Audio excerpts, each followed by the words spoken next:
সোনাদা, আমরা কেউ ডক্টর নই, তুমি প্লিজ তোমার এক্সপার্ট ওপিনিয়ন দিও না। দেখো, ডাক্তারবাবু নিয়ে গেছে, নিশ্চয়ই উনি কোনো ব্যবস্থা করবেন। আর পটকা, এরকম তো অনেক হয়েছে না, মানে পেশেন্ট কোমায় চলে গেছে আবার সুস্থ হয়ে গেছে। বলো, আমরা কেন খারাপটা ভাববো? শোনো, তুমি যেরকম টেনশন করছো না, ক্রাইসিসটা কিন্তু আরো বেড়ে যাবে। মানে আমি তোমায় বলছি, তুমি মাথা ঠান্ডা করো, সব ঠিক হয়ে যাবে, ক্রাইসিস কমে যাবে। আমার কথা শোনো। পটকা, তুমি বাড়ি চলে যাও, তোমার চলে যাওয়া উচিত এবার। ওখানে কেন রে ভাবিন? আমি কি এতই পাপি তাপি মানুষ যেরকম একটা বিপদের দিনে আমাদের মেয়েটাকে ফেলে চলে যাব বাড়ি? আরে তুমি এখানে থাকলে হবে?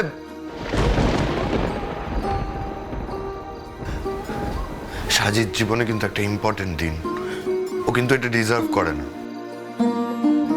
তুই উপহাস করিস না ভাবিন, জানি সাজির জীবনে একটা ইম্পর্টেন্ট দিন, জরুরি দিন।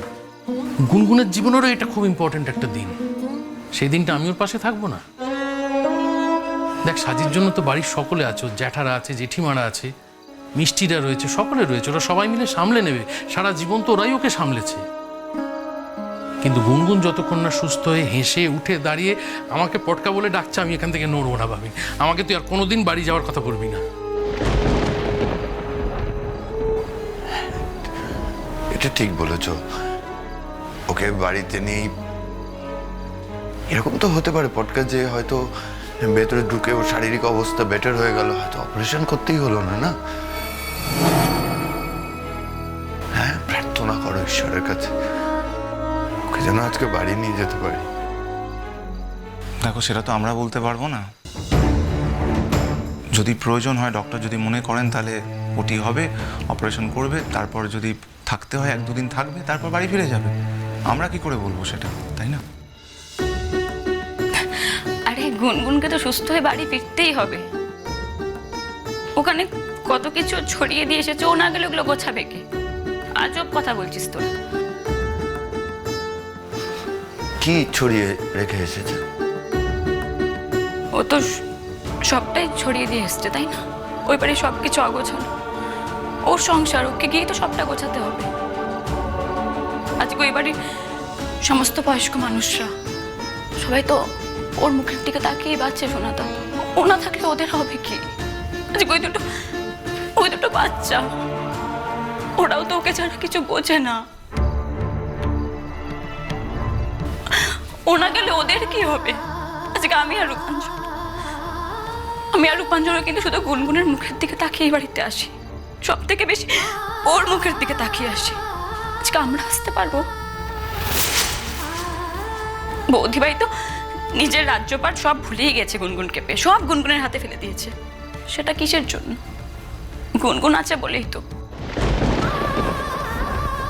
আজকে তুই কি সুন্দর নিজের রিসার্চ করিস, শান্তিতে রিসার্চ করিস, সেটাও কিন্তু গুনগুন আছে বলেই। শোনা তো, সব কিছু তছনছ হতে পারে না, সব কিছু তছনছ হতে। আজকে আমার সংসারটা তো ভেসে যাচ্ছিল। আজকে গুনগুন না থাকলে আমার কি হতো বলতো?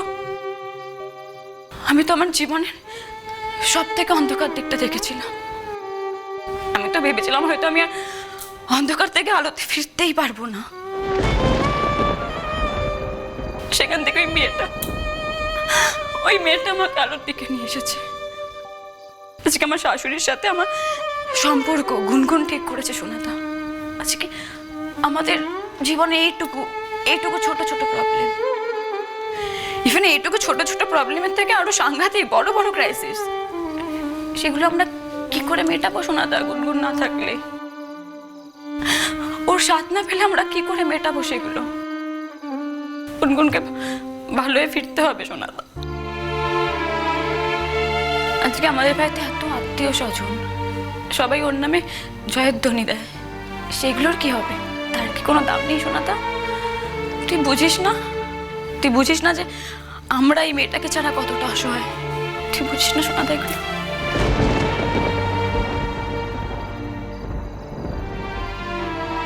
সোনাদা, বেস্টেরই মন শক্ত করো। আমি বলছি, যা হবে ভালো হবে। ঠিক বলেছে রূপাঞ্জন, সব ভালো হয়ে যাবে ভাবি। তবে গুনগুন আজকে একটু বেশি বাড়াবাড়ি করে ফেললো। আমি 1000বার বারণ করেছিলাম তোমাদের, ওকেও বারণ করেছিলাম। কথা শোনার তো মানুষ নয়। বারণ করলে শুনতো না ভাবি, অকারণ ওর মনটা খারাপ হতো। ডাক্তারবাবু বারবার বলেছিল ওর যেন কোনোভাবেই মন খারাপ না হয়, তাতে করে ওর শরীর আরো খারাপ হবে। দেখ ভাবিন, আমরা তো সকলে সারাক্ষণ ঘিরেছিলাম গুনগুনকে, সতর্ক ছিলাম।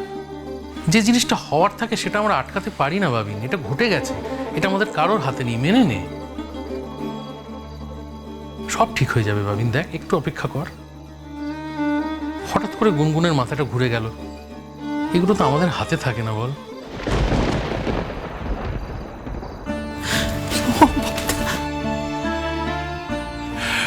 তুই কাঁদছিস কেন বোকার মতো ভজন?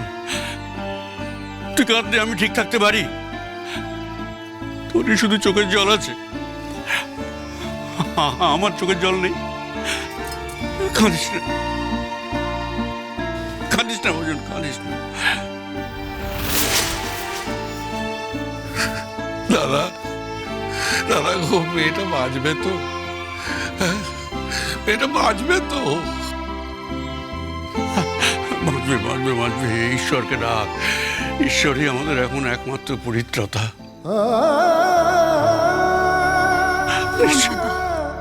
ও দাদা, তোমরা যদি এরকম করো আমরা কোথায় যাই বলো তো? এই যে আমি এত বড় বিশ্বাস নিয়ে আছি যে গুনগুন একেবারে ঠিক হয়ে যাবে, তার কোনো দাম নেই। নিশ্চয়ই হবে, নিশ্চয়ই হবে রে, নিশ্চয়ই হবে। তোর মুখে ফুল চন্দন পড়, তোর কথা যেন মেলে, তাই যেন হয়, তাই যেন হয়। না না, ওর সমস্যা হচ্ছিল জানো। মাঝে মধ্যেই আমি লক্ষ্য করেছি ওর মাথার হাত চলে যেত, ভেতরে ভেতরে সমস্যা হতো। যখনই প্রশ্ন করতাম উত্তর দিত না। ভয় যদি আমরা সবাই মিলে ওকে শাসন করি, আনন্দের সাথে তো কোনো কম্প্রোমাইজ করতে শেখেনি। তার ফল এখন ভুগছি। মাঝে মাঝে মনে হয় এই সত্যি সত্যি আমাদের মাথার উপরে উপরওয়ালা বলে কি কেউ আছে? ভাবিনি কোনোদিন। আমি ভেবেছি ভাবি, অনেক ভেবেছি। কেউ না কেউ তো আছে, সব ক্ষমতা তার হাতে। তার আশীর্বাদের হাত আমাদের মাথার উপর থেকে সরে গেলে আমরা অসহায় হয়ে পড়ি, জীবনে মস্ত বিপর্যয় নেমে আসে। মাঝে মাঝে অবাক লাগে যে উপরে যিনি বসে আছেন, যিনি সমস্তটা নির্ধারণ করছেন, তিনি এক এক সময় এক একজনের মাথার উপর থেকে হাতটা কেন তুলে নেন। কতটা নিষ্ঠুর, কতটা নির্মম হলে গুনগুনের মতো একটা মেয়ে, যার মাথায় সারা জীবন ঈশ্বরের আশীর্বাদ থাকার কথা ছিল, তার মাথা থেকে ঈশ্বর হাত তুলে নিলেন কেন বলতো রূপাঞ্জন? আর গুনগুনের মাথা থেকে হাত তুলে নেওয়া মানে আমাদের গোটা পরিবারের মাথার উপর থেকে হাত উঠে যাওয়া। বড় অসহায় লাগছে ভাই, কিচ্ছু ঠিক করতে পারছি না, কি করবো। দিনের শেষে আমরা বড্ড অসহায়। দাদা, বলছিলাম এখানে তো বিয়ের অনুষ্ঠানটা চলছে, এখন তো এখানে আর কিছু করার নেই। আমি যদি একবার হসপিটাল থেকে ঘুরে আসি। কি কি কি কি বলছো? কি এত লোক এই অনুষ্ঠানে তুমি চলে গেলে, এত খাওয়ানো দাওয়ানো অভ্যাগতদের কে করবে? আমি আর পারছি না, আমার হাত পা চলছে না, আমি পারবো না। তুমি আজকের দিনটা এখানেই থাকো পারতো, ওরা তো ওদিকে আছে। মেয়েটার কথা ভাবো, হ্যাঁ, কত হই হুল্লোড় করবে ভেবেছিল, আনন্দ করবে ভেবেছিল, এই এত যে আয়োজন সব ও ভেবেছিল। আরে ওই নেই। ও দাদা, মেয়েটা বাঁচবে তো? মেয়েটা আবার ফিরবে তো?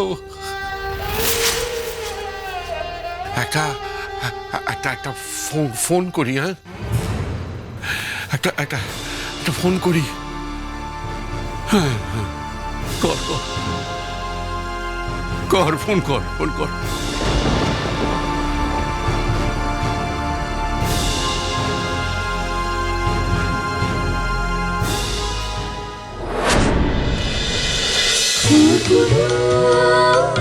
খুরকুরে